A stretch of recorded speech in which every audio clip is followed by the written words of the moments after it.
dito, no? Mahaba pa, yung malayo-layo pa yung kanilang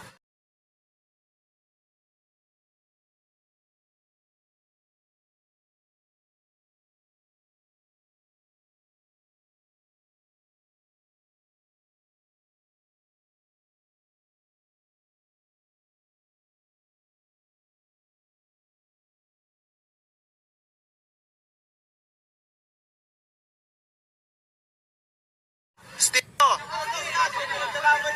Taga Muntinlupa po. Taga Muntinlupa. Bakit po kayo nandito? Nakapit lang po kami.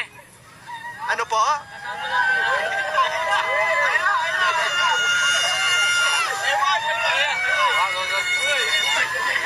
Wala, hindi pa makapagsalita yung mga yan. Nagugutom pa.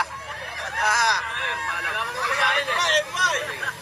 So, bakit po kayo nandito ngayon, sir? Kailangan namin malumanay eh. Ha? Malumanay. Malumanay, ano yon? Yung malumanay group. Wala, napasama lang kami rito, boss. So, kanina pa ho kayo nandito? Hanggang what time po kayo mag-stay po dito? Hindi po namin alam eh. Kung kailan eh. Alam niyo po ba na ito po ay laban kay Sara Duterte? Alam niyo po ba na itong rally ay laban kay Sara Duterte? Hindi ko po alam, boss eh. Hindi niyo alam? Alam niyo po ba na itong rally ay laban kay Sara Duterte? Hindi ko po alam, boss eh.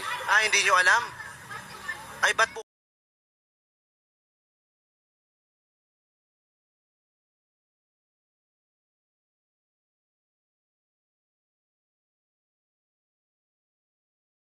kayo nandito?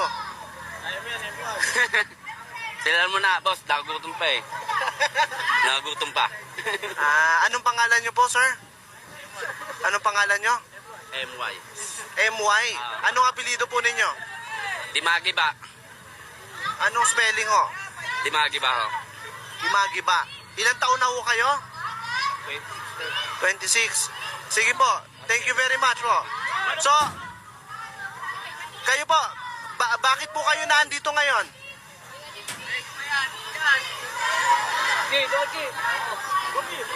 Bakit po kayo nandito ngayon?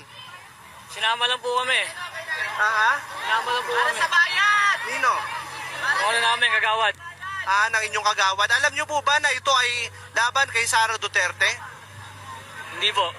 Hindi po. Ng inyong kagawad. Alam niyo po ba na ito ay laban kay Sara Duterte? Hindi po. Hindi po. Pero laban ito kay Sara Duterte, so bakit ka nandito? Napasama lang sa tropa. Napasama lang. Anong pangalan po ninyo? Reynaldo. Reynaldo ano po? Dimagi ba? Thank you very much. So, galing kayo ng Muntinlupa. So, mga kasama natin, galing Muntinlupa, dalawa sa kanila ay hindi naman daw talaga nila alam na ito ay laban kay Sara Duterte. Nandito sila sa rally ngayon sa May People Power Monument.